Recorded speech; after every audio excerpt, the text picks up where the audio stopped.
Olá, uma boa tarde para você que nos acompanha ao vivo pelo G1 Paraná a partir de agora. Hoje nós vamos falar sobre medos. A nossa entrevistada de hoje é a Neuza Coraça, psicóloga do Centro de Psicologia especializada em medos aqui de Curitiba, né, Neuza? Tudo bem? Tudo bem, obrigada. Boa tarde, seja muito bem-vinda. Obrigada pelo convite, boa tarde a todos. Obrigada, Neuza. Bom, pessoal, então essa semana nós divulgamos uma série de reportagens da série Medo Vai Encarar. Nós falamos sobre o medo de falar em público, depois falamos sobre o medo de nadar, a terceira reportagem foi sobre o medo de dirigir e hoje, por último, sobre o medo da violência, né, Neuza? Bom, e nós recebemos vários comentários e várias pessoas se identificando com esses medos e contando também outras fobias pra gente. Então eu tô com tudo anotadinho aqui hoje e a gente vai tirar as dúvidas com a Neuza, ok? Bom, Neuza, antes da gente começar, porque tá um clima assim, medo, é uma coisa meio ruim, eu quero fazer uma pergunta pra você que eu fiz pra todo mundo essa semana. E aí, vai encarar? Vamos, sim. Vamos lá, então. Bom, das várias mensagens que a gente recebeu aqui, pessoal, a maioria era sobre o medo de dirigir, Neuza, dezenas de mensagens. Por que a gente tem esse medo, Neuza? Quais são as características de quem tem medo de dirigir? Então, o ponto bastante importante é o perfil.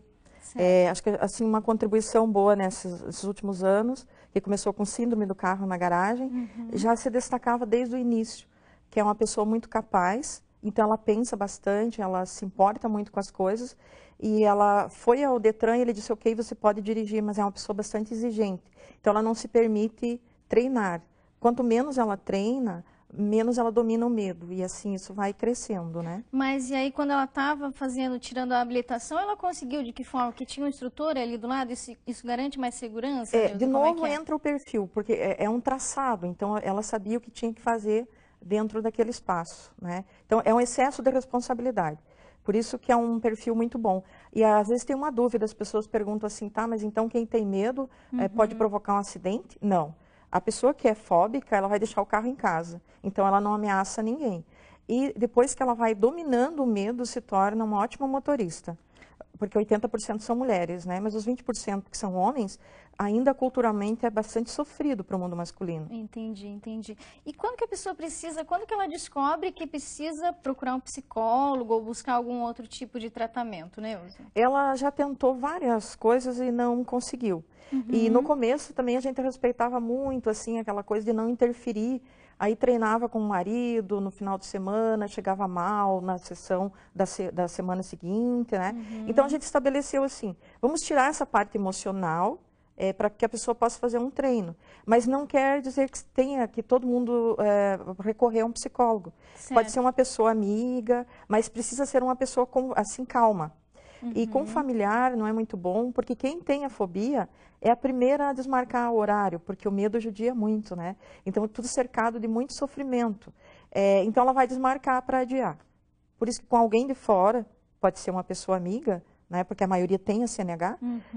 Então, se tem um horário combinado, ela vai, então, fazer o treinamento, né? Entendi. A busca por um profissional, então que não seja alguém da família, é porque... Por exemplo, para a pessoa da família, ela quer ser perfeita também, é isso? Também. Ela tem medo de errar do lado da pessoa que ela conhece. Isso. Do lado de um desconhecido, ela não teria medo, é isso? Porque daí ela também, ela entende o processo, que tem um combinado, e quando é alguém da família, quase sempre tem um envolvimento do dia a dia, né? Então, a pessoa tem dificuldade de mostrar que não está sendo tão capaz, ou a interpretação que as pessoas fazem. Elas falam assim, você é tão capaz, como que você não dirige? Pois né? é. E daí isso complica. Então, as pessoas vêm resolver por necessidades, né? De trabalho, ou levar crianças para a escola. As crianças acabam nos ajudando no consultório, porque às vezes a mãe não iria dirigir se não fosse para levar os filhos para a escola ou para a festinha, né? E daí tem coisas muito interessantes que acontecem juntos, sabe? Certo. Então, como ela fica dependente, o marido tá lá vendo, né, com controle, tá vendo o jogo, e daí ele estimula a esposa a dirigir. Aí quando ela começa a dirigir, ela não precisa mais esperar por ele. Então, às vezes, ele começa a chegar em casa e fala, nossa, o trânsito está tão violento, que daí é querer colocar um pouco de medo, assim, mas não faz por mal. Certo. Mas são mudanças no padrão de comportamento. Certo. Essa semana, Neuza, no Medo de Dirigir, a gente contou a história da Mariane, né? A Mariane, que tem 27 anos, era de outro estado, né? Morava no interior. Ela contou pra gente que ela até conseguia dirigir na cidade dela, mas assim, muito pouco, porque as coisas eram próximas, mas quando chegou aqui no trânsito de Curitiba, ela ficou com medo e decidiu buscar tratamento, né? Isso acontece muito, Neuza? Sim, porque a Mariana, inclusive, ela faz mestrado, então ela comprova as pesquisas. Mas tem um dado muito interessante para a gente colocar que também não tem a ver com a formação. Esse a gente usa, assim, respeita muito a questão ética, mas acho que aqui cabe bem. Foi um período que a gente estava atendendo uma juíza e uma babá. Então, a juíza que lê bastante e a babá não sabia ler, não conseguia escrever. Ela tinha tirado a CNH num período que não era necessário saber ler, hoje já é preciso, né? E o perfil das duas magnífico. Então, alguns meses depois, eu tinha que usar umas técnicas diferentes com a babá. Daí passaram alguns meses, eu recebi um recado lá no consultório, ela já estava com o segundo trabalho, porque o perfil é magnífico, é independente da formação. Isso é muito importante também. Entendi. A gente tem uma pergunta, então, aqui, pessoal. Vamos começar a mostrar as perguntas que chegaram pelo aplicativo. E vocês que estão nos assistindo, a gente tem aqui uma lista de perguntas, mas vocês podem mandar, a partir de agora, também pelo aplicativo Você na RPC. Eu aguardo seu contato aqui, a sua participação com a gente. Vamos lá, então. A gente tem a pergunta aqui da Janete Santos Krieger. Ela diz, eu não sei dirigir e tenho medo de andar como passageira no carro. Parece que sempre vai acontecer um acidente.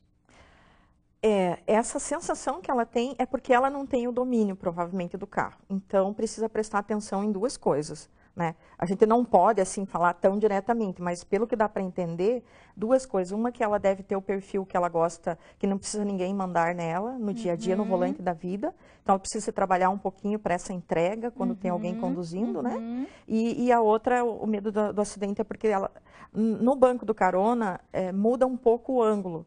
Então, ela interpreta como se fosse ali que a pessoa estaria sujeita a um acidente. Na verdade, não, porque quem está conduzindo vestiu o carro que nós chamamos, né? Certo. E essa pessoa, ela tem uma dificuldade maior ainda, Neuza, de pegar no volante ali? Porque, pelo que eu entendi aqui, a Janete, ela não tem habilitação. Contrário do que a gente está falando aqui, de pessoas que já são habilitadas, né? Essa pessoa, ela tem mais dificuldade ainda ou é possível? É possível, sim. O que a pessoa, num primeiro momento, para ela parece que é muito complicado, que é muito complexo dirigir. E depois que ela começa a identificar, mesmo essa pessoa que não tem habilitação, entender que é uma meia dúzia de coisas. Primeiro, ela precisa dominar esse carro, né? Ir para as aulas, né? Fazer tudo certinho. Tá. Tem começo, meio e fim. Tem começo, meio e fim. Falando em aulas, Neuza, a pessoa, voltando às pessoas que já são habilitadas, que é a maioria, né? É a maioria. Que te procura no consultório, são pessoas que são habilitadas e que depois deixam o carro na garagem. Sim. Inclusive, existe a síndrome do carro na garagem, que você estava me contando? Sim, foi em 96 o lançamento dessa primeira pesquisa, 2 décadas já.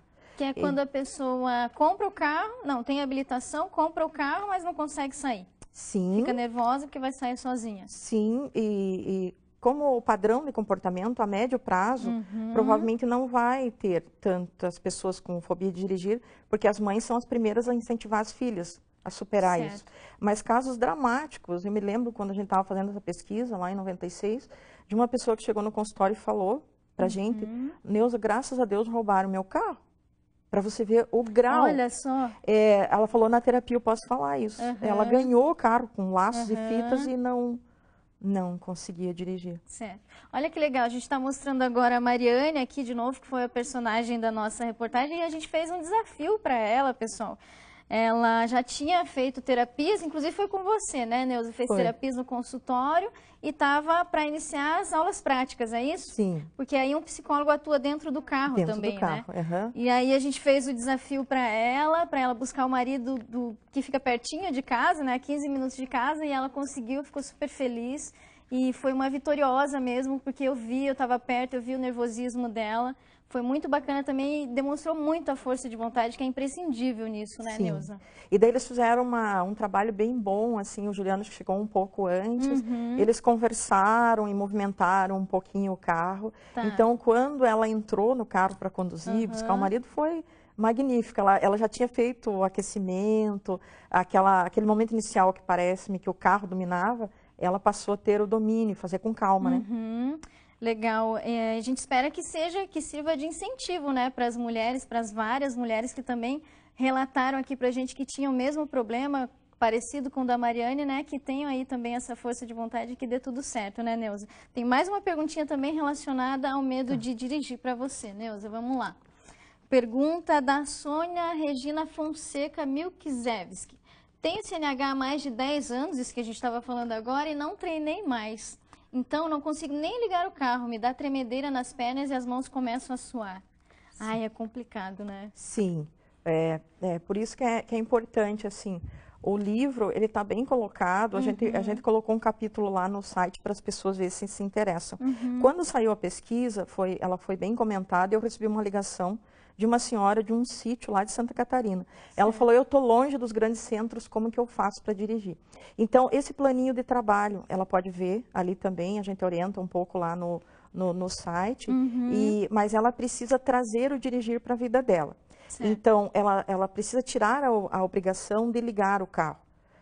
Se aproximar 2 vezes por semana. Essa é uma das dicas que você dá?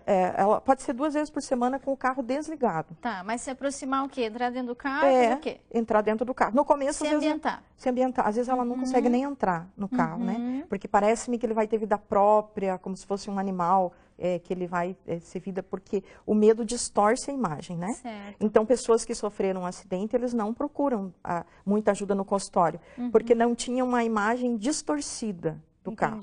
E na fobia, a pessoa sabe tecnicamente dirigir, mas não consegue. Então, para ela, a gente respeita muito. Se ela não consegue entrar no carro, ela pode ir até o carro e trabalhar respiração, alongamento, alguma coisa, e depois entrar no carro sem ligar, para se familiarizar com esse ambiente, né? Provavelmente ela vai precisar ter alguém do lado com ela, né? Certo. Esse alguém do lado pode ser um coterapeuta, né? Como nós mostramos o caso do Juliano, que é coterapeuta e atua do lado até a pessoa se sentir segura ali, né? Sim, sim. O nosso trabalho ele é conhecido porque tem muitos anos, a gente deu bastante curso, mas já tem bastante gente trabalhando com isso. O importante é não fazer comércio em cima do medo.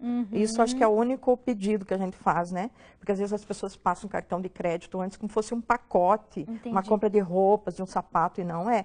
A pessoa precisa ir fazendo aos poucos. Não quer dizer demorado, mas tem que ter o tempo da pessoa. Certo. Então, bom, acho que sobre o medo de dirigir, você gostaria de acrescentar mais alguma coisa, Neuza? A gente está recebendo aqui perguntas, acabou de chegar uma aqui pelo aplicativo para mim, mas não é sobre o medo de dirigir. Você gostaria de acrescentar alguma coisa ainda sobre isso, sobre o medo de dirigir? Eu acho que assim, falar mais descomplicadamente, a pessoa que tem, comentar com a família, e a família não considerar isso frescura.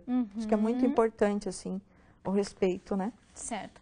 Pessoal, então a gente vai mudar de situação aqui, mas se você ainda também tiver alguma pergunta sobre o medo de dirigir, participa aqui com a gente, mande o seu comentário, a sua pergunta, que a gente vai tentar responder com certeza. Bom, a pergunta agora, que chegou pelo aplicativo, é da Celeste Zambão. Ela diz o seguinte: tenho medo de altura e gostaria de resolver esse problema com uma profissional. Como encontrar o tratamento? Medo de altura é um medo muito comum lá no seu consultório, Neuza? As pessoas sempre vão buscar para resolver. Não é tão frequente, tem as 3 coisas que a gente pode falar. Mas a de altura, sim, inclusive é bem bom, assim, ela pode fazer uma avaliação, ela pode ir no psicólogo que ela confia. Entendi. O importante é, assim, que a última etapa, que é a exposição, não dá para mandar o paciente sozinho. Então, se ela tiver numa terapia para trabalhar o autoconhecimento, para ela ter autocontrole, não ser tão exigente, trabalhar a questão de um alongamento ou uma atividade física, mas a última parte o profissional precisa ir com ela para a exposição, que pode ser o próprio psicólogo, a psicóloga ou um coterapeuta. O difícil que a gente encontrou nesses últimos anos, pessoas que estão em casa sofrendo porque elas tentaram buscar uma ajuda e daí às vezes o profissional falava, agora você pode se expor, pode fazer atividade. A pessoa não consegue, muitas vezes, ir sozinha, né? Tá. Tem uma outra participação nossa aqui do Reginaldo Santos, ele mandou durante essa semana pelo aplicativo também, ele disse, tenho medo de lugares altos, de ponte, prédios e montanhas, mas de avião não tenho medo. Sim, tá até aqui, inclusive. Então, o avião, provavelmente, pela segurança, né? Então, determina o território. E quando ele está... Todas as situações que ele falou, elas estão interligadas. Que é o estar numa situação da altura, das pontes, como se pudesse acontecer alguma coisa com ele. Isso, se a gente olhar, é a própria preservação da espécie, né? Entendi. Então, quando você se aproxima muito, só que daí o que acontece? Por que algumas pessoas têm isso de maneira excessiva? Por algum motivo o cérebro libera mais noradrenalina, avisando que é perigo, mas avisa numa proporção muito maior. Como fosse uma lâmpada de 100, avisa para ele de 400, assim, perigo, perigo, perigo, né? Então, por isso que a exposição gradual é importante. Entendi. Tem uma outra moça aqui, o nome dela é Vanúbia, ela não se identificou de onde é, ela disse que o meu maior medo é viajar. Se alguém me chama para viajar, nem que seja 20 minutos, tanto de ônibus quanto de carro, eu já entro em pânico, tenho calafrios, tremor, dor de cabeça e tenho que tomar remédio para dormir, senão choro. Parece que vai acontecer algo trágico. Tenho muito medo e não sei o que fazer nessa situação. No caso dela, não é, acho que qualquer veículo, né? Tem medo de situação de risco, de acidente, é isso? Mas provavelmente tem outro componente, aproveitando. Tem transtornos de ansiedade que tem várias facetas. Pela colocação dela, do choro, do não conseguir dormir, dos pensamentos catastróficos, talvez seja uma outra faceta da ansiedade. Ela pode ler um pouquinho sobre pensamentos obsessivos, buscar outras facetas dentro do transtorno de ansiedade. Está parecendo que não é só a fobia de entrar no carro. Parece que nessa situação ela teria que buscar um tratamento, então é isso ou não? Primeiro ela pode, hoje tem sites seguros, né? Tem sites bons assim que ela pode buscar. Dos pensamentos obsessivos ou catastróficos, onde se encaixa, porque tem o TAG, que é a ansiedade generalizada, tem o TOC, que é muito conhecido a compulsão, que é lavar a mão, mas do pensamento se fala pouco, e talvez ela tenha uma dificuldade no pensamento, então ela nem se permite sair, e não é que ela tenha problemas de limitação, de novo, não se sabe muito bem por que isso ocorre, mas se sabe como tratar. Já sabemos a área do cérebro que o medo é gravado, ou o próprio pensamento obsessivo. E a pessoa começa a fazer o enfrentamento, por isso que nós não usamos a palavra enfrentar. Enfrentar parece briga, né? E o enfrentamento é gradual. Então, ela pode também buscar livros, hoje tem bastante literatura já, sobre o transtorno de ansiedade. Se fosse uma palavra contrária, seria acalmar, né? Tirar a ansiedade, né?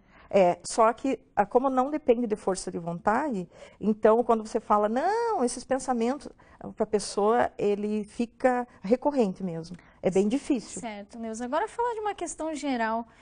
Por que a gente sente medo? Onde que está localizado esse medo no nosso cérebro? Então, se chama amígdala cerebral, né? Que os cientistas já deram esse nome. Que é uma região específica. Na área que nós trabalhamos, na abordagem que nós trabalhamos, cognitivo-comportamental, o medo, outras abordagens têm outras definições, vou falar da nossa. O medo pode ser aprendido. Então, a pessoa passou por uma experiência ruim, está gravado, mas não está na consciência atual, na memória atual, ou ela leu um livro, ouviu uma história e ela se colocou naquela situação. Então, é como se ela tivesse passado pela situação ruim, né? Então, esse é o medo aprendido. E a outra maneira é o condicionamento clássico. A pessoa pode associar. Não está muito bem, naquele dia entrou no elevador, pensa que é o elevador, porque fez uma associação, né? Depois podemos falar dos insetos, dos bichos também. Já, né? Vamos chegar Tá, nesse medo aí. Daí de animais peçonhentos, inclusive isso. Eu tenho também. Tá. Neuza, e quais são os medos mais as pessoas que procuram o seu consultório? Que características, quais são os medos mais procurados, eu diria assim? É bem tranquilo de responder, inclusive a ordem que inverteu um pouquinho. Sim. O do dirigir, que foi o que tu iniciou, porque ele foi o principal, lá, né? Por causa da pesquisa, mas depois veio a fobia social, por necessidade também, vida acadêmica e na empresa. A pessoa tem o perfil bom, então a pessoa cresce na empresa, mas não consegue fazer a reunião, né?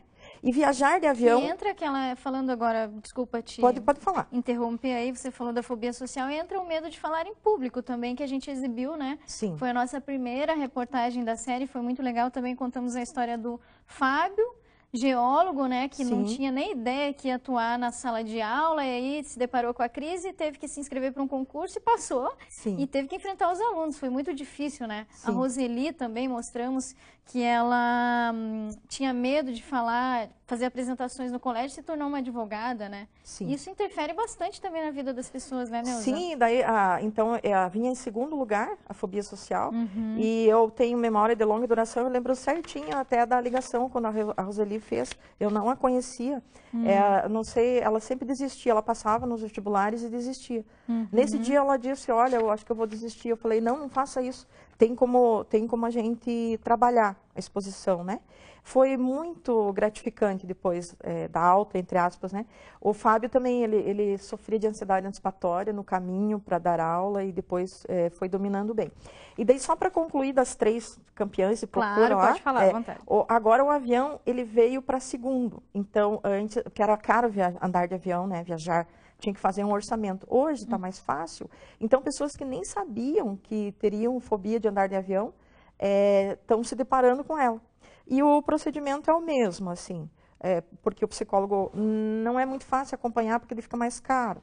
Mas a gente orienta e treina daí alguém para ir com a pessoa, né?